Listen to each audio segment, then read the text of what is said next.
Eduardo Leite, do PSDB, para conversar conosco, para falar das suas expectativas para o segundo turno e também a caminhada nessa segunda etapa agora para definir quem vai governar, quem vai comandar o estado do Rio Grande do Sul. Eduardo Leite, uma boa tarde, obrigado por atender a Rádio Independente mais uma vez. Muito obrigado. Para mim é um prazer poder estar aqui conversando com vocês, especialmente nesse dia em que, com muita alegria, muito feliz, estou recebendo a declaração de apoio também do prefeito Marcelo Calmo, de Lajeado. Então, uma declaração de apoio que nos orgulha, porque o prefeito Marcelo é um prefeito diligente, gestor competente, hábil politicamente, um dos gestores que eu admiro muito no nosso estado. Eu tive a oportunidade de trabalhar com todos os prefeitos e vejo nele uma liderança super importante da política gaúcha e muito responsável com a sua cidade, com a sua região e com o nosso estado. É o prefeito de Lajeado, Marcelo Calmo, que dias atrás aqui nos microfones da Rádio Independente já havia abrido seu voto e apoio ao candidato Eduardo Leite. Hoje fez uma postagem oficial em suas redes sociais. E já que você cita essa questão de apoio, candidato, eu sei que já falou em outros momentos, né? Mas a gente precisa questionar que muitas pessoas questionam o seu posicionamento de não abrir voto, não apoiar nenhum dos candidatos à presidência da República, nem Bolsonaro, nem Lula. Queria que o senhor falasse um pouco sobre essa escolha, sobre essa decisão e que impactos o senhor espera a respeito desse não posicionamento. Olha, são 2 eleições no próximo dia 30. 2 votos. Não é voto casado, não é pacote fechado. O Brasil é importante, tem uma eleição importante para o Brasil em curso. Mas o Rio Grande também é importante. E o primeiro voto é para governador do estado. Não é para votar em quem está alinhado com esse ou aquele candidato a presidente. Como líder político para o Rio Grande do Sul, para o projeto do Rio Grande do Sul, eu tenho que ser avaliado pela minha capacidade, pela minha forma de trabalhar. Eu já mostrei aos gaúchos isso, como é que a gente trabalha com diálogo, com respeito, mas com firmeza no enfrentamento dos problemas do Estado. Reorganizamos as contas, equilibramos o Estado, voltamos a pagar as contas em dia, abrimos a capacidade de investimento. Não dá para a gente transformar essa eleição em simplesmente estar com esse ou estar com aquele. O meu adversário, incapaz de falar sobre o Rio Grande do Sul, incapaz de falar sobre Lajeado, sobre Estrela, sobre o Vale do Taquari, sobre imigrantes, sobre colinas, como eu estive aí visitando recentemente para ver as obras que a gente está fazendo, graças à recuperação do equilíbrio do Estado. O meu adversário é incapaz de falar sobre o Vale do Taquari, então ele fica falando sobre Brasília, ele fica falando sobre governo federal, mas nenhum dos 2 candidatos a presidente da República vai estar aqui nos próximos 4 anos, no Palácio Piratini, para cuidar dos salários, para cuidar dos repasses aos municípios, para cuidar dos hospitais, como a gente está cuidando. Então, eu quero que a gente possa olhar para o Rio Grande do Sul, para o nosso estado, para o papel que o governador tem. São 2 votos. O primeiro é para governador do estado. O Brasil é importante, mas o Rio Grande do Sul também é. E o que eu peço aos eleitores é que olhem com atenção para o currículo de cada candidato, para o posicionamento ético de cada candidato, para a habilidade política de cada candidato, para tomar uma decisão que leve em conta a capacidade do candidato para ser governador do estado. Eu fui prefeito, fui governador, posso ser medido pela minha própria história, não por estar pendurado em alguém como está o meu adversário, que já concorreu 2 vezes a prefeito de Porto Alegre e nas 2 vezes, quando foi por si só, com a sua própria capacidade ou pouca capacidade, não fez mais do que 10% dos votos, fez menos que 10% dos votos. E agora se apresenta para tentar ser governador simplesmente pendurado num dos candidatos a presidente. Não. Aqui é o Rio Grande do Sul, não é mera extensão de Brasília, não é quintal do governo federal, é importante ter um governador que tenha a capacidade de tratar do Rio Grande. A propósito, ex-governador, candidato a governador agora, a respeito da sua história como governador, né? O que ainda o senhor planeja fazer, dando continuidade ao que já foi, ou então, de novo, né? Qual seria uma primeira ação, caso o senhor vença no domingo, que em continuidade a sua história, né, do que já foi feito até aqui, e lhe pergunto ainda especialmente, talvez em relação à região aqui, ao Vale do Taquari. Perfeito. Bom, quando eu assumi o governo, há quase 4 anos atrás, o Estado estava com dificuldades de pagar suas contas. Ele não conseguia pagar o salário dos servidores, ele não conseguia pagar os hospitais em dia, atrasava pagamentos para os municípios na área da saúde. Então, era uma situação dramática. A despeito dos esforços feitos pelo meu antecessor, o governador Sartori, a situação ainda era muito dura. Os impostos estavam aumentados e tudo mais. Então, a gente precisou fazer reformas duras, às vezes até pouco simpáticas, na Previdência, nas carreiras do serviço público. Encaminhamos privatizações para poder reequilibrar as contas, diminuir a nossa despesa, trazer para dentro da nossa capacidade, da nossa receita, e assim poder reduzir os impostos e abrir espaço para investimentos. O meu adversário é contra tudo isso. Ele critica a reforma da Previdência, diz que vai desfazer a reforma da Previdência que nós fizemos, ele diz que vai suspender privatizações que encaminhamos. Ele ataca tudo, o regime de recuperação fiscal, que foi importante para equacionar a nossa dívida com a União, tudo isso ele está dizendo que vai desfazer, que vai suspender, que vai revisar. Isso traria o desequilíbrio das contas para o Estado. Bom, além de ter esse problema das contas, que nós encaminhamos soluções, veio uma pandemia que não estava no nosso plano de governo. Agora, para o próximo governo, sem pandemia e com as contas em ordem, a nossa capacidade de dar passos adiante, de avançar mais rapidamente, botar o pé no acelerador na parceria com os municípios para desenvolver as nossas regiões é muito maior. Agora eu posso sentar especialmente com os prefeitos da região, da ANVAT, para poder definir novos pacotes de investimentos. A gente já está investindo na ciclovia que vai sair, ali já começam as obras entre Imigrante, Colinas e Estrela, a pavimentação da ligação dos vales, né, do caminho do pão e do vinho, entre o Vale do Taquari e o Vale dos Vinhedos, através de Mussum, Roca Salles, Santa Teresa. Já repassamos parte dos recursos, queremos avançar na direção de garantir a conclusão dessas obras. Estamos dando condição de fazer o acesso lá para o Cristo Protetor de Encantado. Toda essa vocação turística que vai sendo reforçada nesta região, a gente quer cada vez mais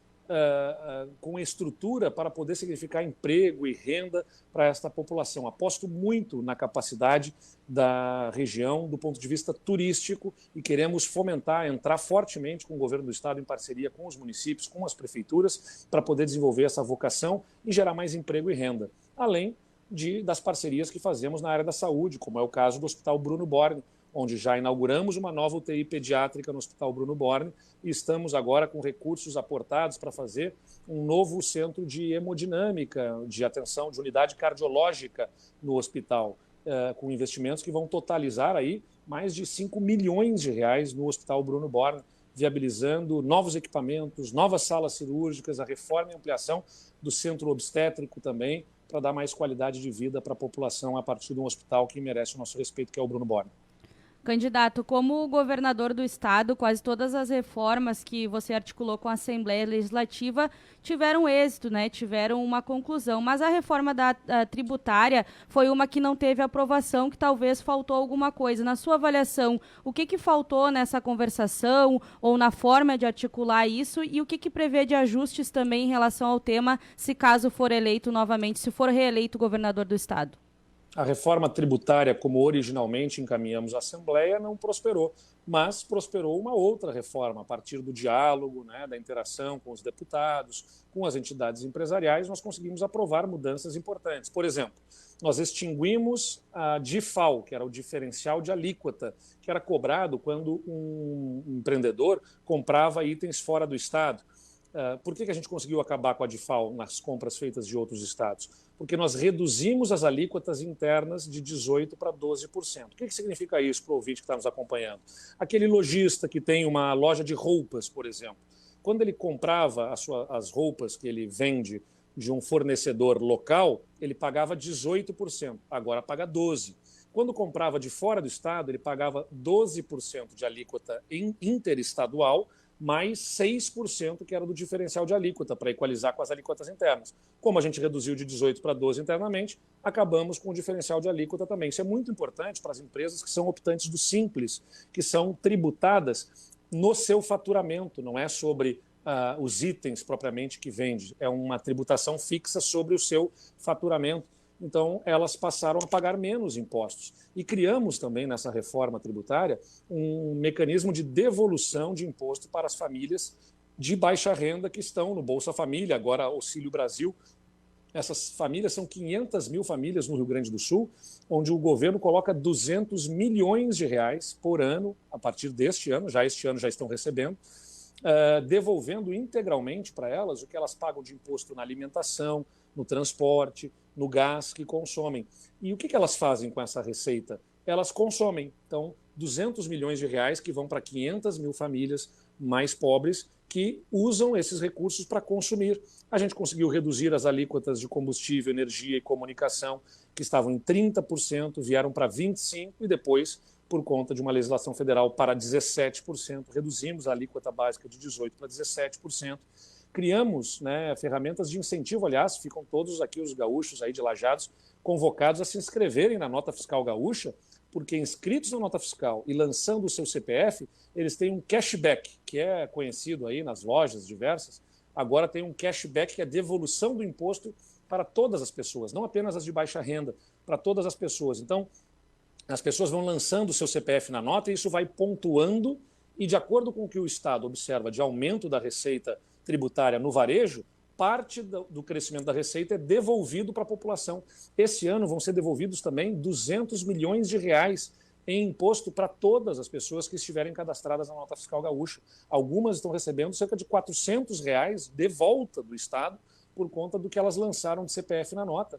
Então, a gente criou ferramentas para ajudar a garantir combate à sonegação, né? Quando cada gaúcho pede nota com o CPF, está nos ajudando a reduzir a sonegação. Com isso, a receita do Estado aumenta sem aumentar impostos e todo mundo desfruta do benefício, inclusive as pessoas que lançam seu CPF na nota. A gente foi criando e modernizando ferramentas para melhorar a tributação no Estado. E no próximo governo, nós vamos avançar na direção de tornar a emissão da nota fiscal eletrônica a única obrigação fiscal do contribuinte. Hoje, os empreendedores, quem tem uma loja, quem tem um negócio, tem que fazer declarações da chamada Guia de Informação e Apuração.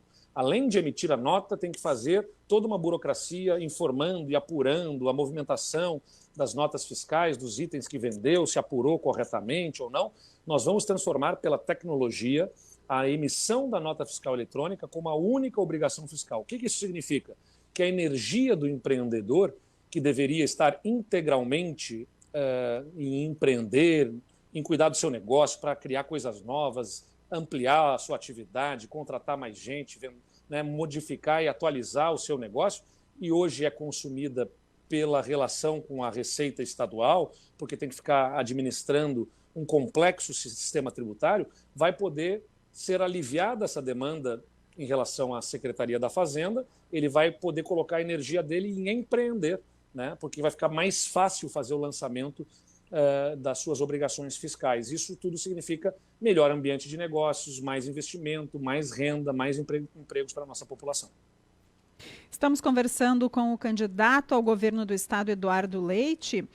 Esta é uma semana, né? Semana derradeira, aí, a semana de finalização da campanha. Como é que está a caminhada até aqui? O que ainda é possível fazer nessa semana aí que antecede o dia da eleição? É uma semana que especialmente a gente se dedica às entrevistas e aos debates, né? Embora a gente se esforce aí para também conversar com as pessoas diretamente, mobilizando a nossa militância, mas a gente já teve um debate hoje de manhã, teremos nos próximos dias mais 3 debates, momento para fazer a comparação, né, entre 2 candidatos. Eu, que já fui prefeito e governador, o meu adversário, que em 3 anos passou por 5 ministérios, ou seja, na minha visão, alguém que não deu certo em lugar nenhum. Não é porque foi bom ministro que ele passou em 3 anos por 5 ministérios. Qualquer um que está nos acompanhando, acho que pode entender um tanto disso. Se alguém em 3 anos teve 5 empregos, no mínimo gera uma dúvida de por que não consegue parar em qualquer um dos empregos, né? Não dá certo, não fica no emprego. É porque não está rendendo, é porque não está entregando o resultado. É o meu adversário, que nunca conseguiu se eleger prefeito, que nunca conseguiu um cargo majoritário pelos seus próprios méritos e agora é desesperadamente colado no seu candidato a presidente, tenta virar governador do estado. Eu me apresento por mim mesmo, pela minha trajetória, pela minha história, pela minha biografia, não preciso me pendurar em ninguém para ser candidato a governador, estou me apresentando pela minha capacidade e não por estar associado a este ou aquele candidato simplesmente. Então, essa comparação, esse cotejamento, né, para que as pessoas possam olhar qual caminho oferece segurança para o Estado, para a gente avançar rapidamente, para a gente colocar o pé no acelerador e ir em direção ao futuro, ou se vamos querer retroceder com aquele que acha que tem que desfazer reformas, suspender privatizações, parar no meio do caminho. E essa comparação é que vai ser especialmente importante nessa última semana. Candidato, a gente viu um primeiro turno bastante apertado, né? Você e o candidato Edgar Preto, do Partido dos Trabalhadores, disputando voto a voto ali no fechamento das urnas, e aí o senhor foi para o segundo turno. Como é que imagina que seja esse segundo turno? Seja também bem disputado, tenha uma diferença maior? Qual é a projeção? No primeiro turno tinham 8 candidatos a governador. Foi um momento em que o debate não pôde ser muito profícuo, vamos dizer assim, né? Não foi fluido, não se conseguiu debater o Estado. Tinha 8 candidatos em cada debate, era muito difícil de fazer as pessoas prestarem atenção na diferença entre nós. Tinham candidatos a deputado, candidatos a senador, uma eleição mais tumultuada. Agora é mano a mano, agora é um contra o outro. 2 perfis, 2 candidatos, 2 biografias, 2 formas de se comportar politicamente. Então, entendo que agora, com esta comparação, as pessoas podem ver bem como é que é o perfil de cada candidato, tomar uma decisão clara, pensando no Rio Grande, e por isso estamos muito confiantes no bom resultado no próximo domingo. Tá certo, muito obrigada. Conversamos com o candidato ao governo do estado, Eduardo Leite. Boa sorte no pleito deste domingo e mais uma vez obrigada por atender a Rádio Independente. Obrigado a vocês pela cobertura, um grande abraço e lembrando a todos, dia 30 é 45. Obrigado, um abraço. Candidato ao governo